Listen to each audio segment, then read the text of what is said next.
Terima kasih atas kesediaan Bapak untuk menerima kami dari BPK. Telah hadir bersama saya di sini Bapak Wakil Ketua Pak Hendra Susanto, Bapak Anggota 1 Nyoman Adi Suratnyana, Bapak Anggota 2 Pak Daniel Lumban Tobing.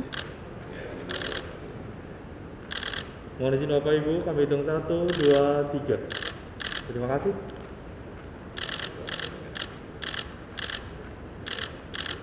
Assalamualaikum warahmatullahi wabarakatuh. Selamat siang dan salam sejahtera buat kita semuanya.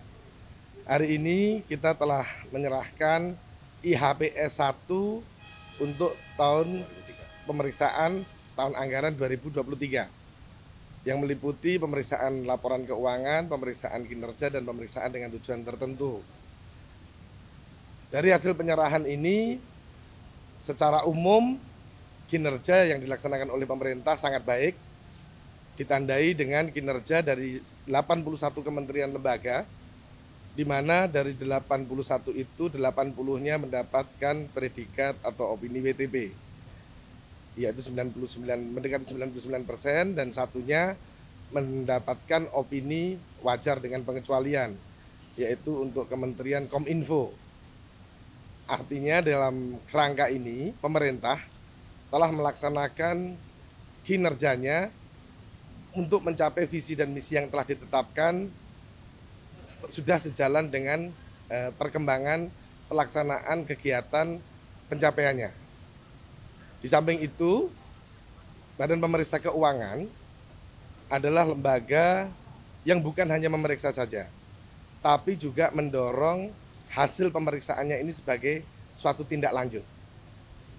Nah, tindak lanjut ini tentunya menjadi hal yang penting untuk dilakukan oleh pemerintah.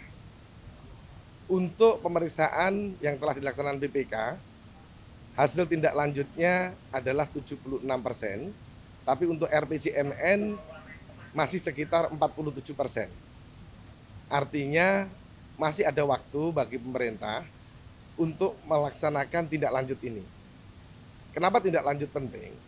Badan Pemeriksa Keuangan ini ibaratnya adalah dokter, teman-teman sekalian. Jadi seorang dokter itu tentu dirindukan oleh orang yang sakit maupun orang yang sehat. Yang sakit pengen sehat, yang sehat nggak mau sakit.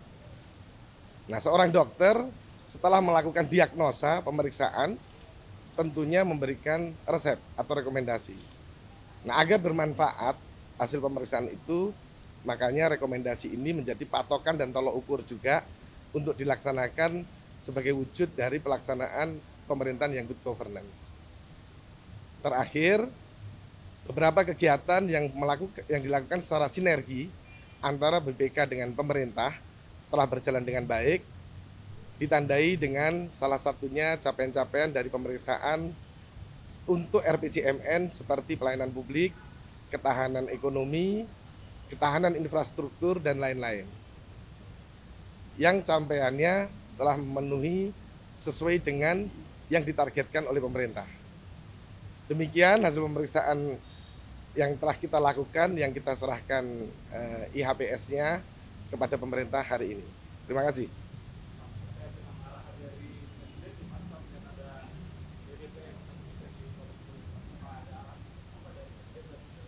Oke. Terima kasih.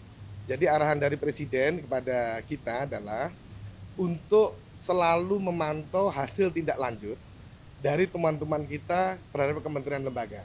Dan Presiden sudah menugaskan Menteri Keuangan sebagai koordinator dari penindaklanjut kementerian lembaga yang kita periksa. Salah satunya adalah terkait dari penekanan kegiatan dilaksanakan secara ekonomis, efektif, dan efisien. Ini sangat penting mengingat Presiden sangat melihat situasi ketidakpastian di global. Sehingga dari dalam negeri, hal yang paling utama dilakukan adalah bagaimana melakukan kegiatan secara ekonomis, efisien, dan efektif. Oke, pertanyaan yang bagus, Mas. Jadi, dalam memberikan opini, BPK melakukan suatu manajemen resiko. Jadi ada manajemen risiko yang harus dipenuhi oleh setiap kementerian lembaga. Kegiatan yang WDP di Kominfo tentunya adalah temuan-temuan yang dilakukan oleh BPK yang melebihi manajemen risiko yang telah ditetapkan. Sehingga artinya kegiatan yang dilakukan oleh Kominfo tidak sejalan dengan program yang mereka rencanakan. Ini yang membuat kinerjanya tidak optimal sehingga tidak WTP, yaitu dapatnya WDP. Salah satunya terkait aset. Pak, berarti ada berapa temuan dan apakah kasus BTS kemarin itu mempengaruhi akhirnya membuat Iya. Temuan BTS itu juga kita temukan. Jadi temuan BTS itu ditemukan oleh BPK, disampaikan juga kepada Kominfo untuk ditindaklanjutin. Nah, temuan ini nilainya materialitas, melebihi batas resiko yang tadi saya sampaikan. Ada lagi Bapak Ibu sekalian? Kalau tidak ya, terakhir. dari laporan itu ditemukan ada kerugian Pak dari pengadaan vaksin di Bio Farma itu katanya juga saya banyak gitu. Oke. Dari pihaknya itu nilai kerugiannya itu Kalau detailnya kami tidak ingat satu-satu karena ada puluhan ribu temuan. Tapi temuan vaksin di Bio Farma, iya, ada temuan vaksin di Bio Farma, ada kerugian yang menjadi temuan kita yang harus dikembalikan oleh Bio Farma. Terima kasih Bapak Ibu sekalian. Assalamualaikum warahmatullahi wabarakatuh. Selamat siang, salam sejahtera.